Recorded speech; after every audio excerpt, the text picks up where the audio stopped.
receiving the fourth six. How would you rate this performance from the West Indies, especially having conceded 65 runs after the first 4 overs? And also, if you could enlighten us about what happened towards the end of the fourth. Firstly, yeah, the comeback by me, we were 90 off in this game and in the first game. So it goes to show that we should have positive intent, back your ability to play good cricket shots, they can get massive scores in the first 6. So, as a bowling unit, obviously we're on the pump a bit. But what was the most impressive was how we kept our resolve, especially after everything that happened. We came back out, we settled ourselves, and then it was bang bang after that, and it gets kept forward. So, let's say a top team effort for all the players involved. It's not easy to, as we say, 60 on the 4 overs, feel as though everything is going against you, and then just flip the switch and continue to be professional. So, for young group of guys, we often talk about playing guys shots and going because of inexperience. But I think that's a new character, the travel inexperience. And I must say congrats to a fantastic bunch of young fellas.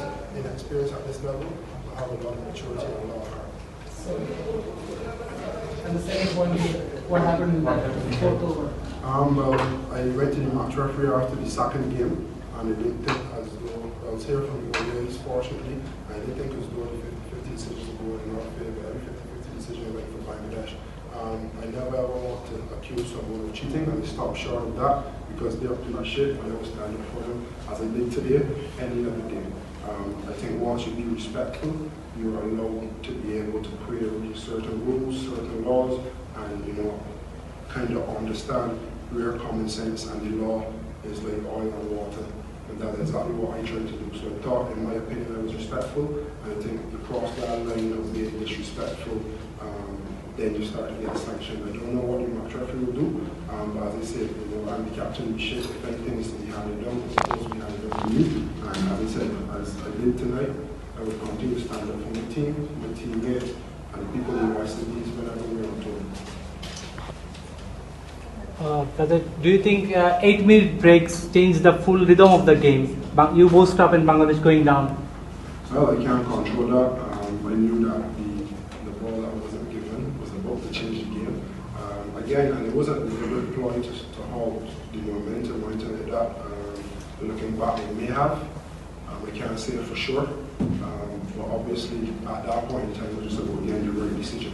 Firstly, understanding when the decision was made, understanding what the law was, understanding if common sense can prevail against the law, which they said no to, and then from the on and finish again with cricket. So whether the momentum break helped us or not, I never know. But it was also easy for our guys to just think the world is going against us. We put our heads down, we lose, and then we complain about the decision. We didn't do that. Those other 10 guys got up, and I think we forfeit a game or forfeit the series when the person's at home in the Caribbean will open up to support us and giving their all from however far they are. So obviously the decision was to stay on, fight on, finish the game. I also asked the match referee for 5 minutes that our team can just get our heads back around playing a cricket game, forget the debacle that's just happened, get past the event, and let's just finish the remaining 16 overs. Thankfully, it was allowed. It gave me the opportunity to speak to my teammates. Obviously, I didn't know that it's us versus everyone else. And that's all that I said. Again, the character and the heart, and that I was the only person that spoke. And then everyone started to chime in. Everyone was like, we have to win this game. We have to fight for this. We can't get here without a victory. And then obviously you can see what happened after. I guess the first 4 overs with Jekyll in the last 10 or so.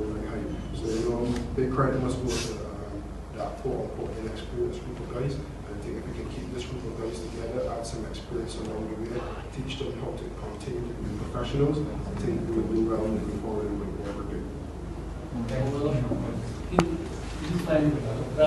just want to know what did you tell your other teammates during the huddle when all this situation was going on, and how you control the players' aggression, especially being the captain? There is always a chance of being sanctioned by the ICC for these kinds of gestures in the field. Well, firstly, I think I have the respect of the players. Just as I said before, I asked them to stay in the Hadiyah, and they said they didn't have a shot of the entire field to prove that 3 men were on the offside and 6 men were on the next side. I guess I hold my views on that matter because I'm not captain of the other team. I don't want to overstep any boundaries. I think the pace of play is important, and I know as teams we often take longer than allocated the ball or overs to begin with. And I think obviously I haven't given it a serious thought, but off the top of my mind, if we check every single ball, it just may hamper the pace of play.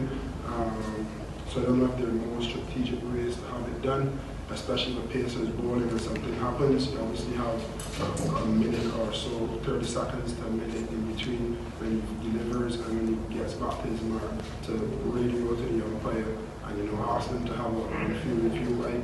I don't know what all the rules are pertaining to review, so I don't want to stay here and tell them how to do their job. But yeah, I guess it's something that can be looked at. Obviously, the laws may be put into question after this incident, but that's for the powers that be. I think as a captain, I just want to go in there. Obviously, give thanks to the father for bringing the team to a hectic Asian tour. Obviously, allowing us to salvage a series victory, and for us to celebrate as we go to end back home. Okay, thank you. Thank you. Minds together, stay as a team, stay as a unit that I know we are, and let me address the fourth umpire, let me address the match referee. Obviously, it was a little hostile, it was a bit emotional, obviously fighting for our countries, but it was respectful.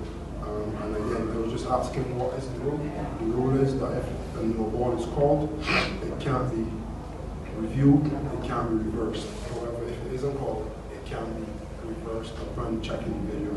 I asked that common sense prevail. Obviously, everyone in the stadium knew that it was not a ball, and for a young man who's inexperienced in O'Shea Thomas under the pump to finally get a dismissal, he did the right thing, and the ball was gone to the game, free hit, and the extra ball to go along with the run.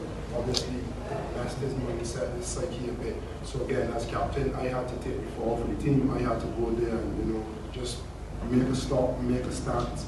Not only for myself, not only for my team, but for West Indies cricket. I think over the years that I've been a part of the West Indies cricket, we haven't been getting favourable calls, we haven't been getting 50-50s.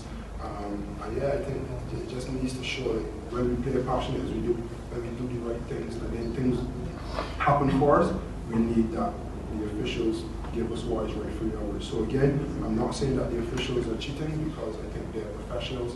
I think they go there to do the best job possible. However, I can just call what I see. And if I think that we're not getting the right degree with 50-50s, then as captain of the ship, I'll say that. So I must commend the officials involved, and I must commend the match referee. After we had some stern words, obviously, and it was resolved, and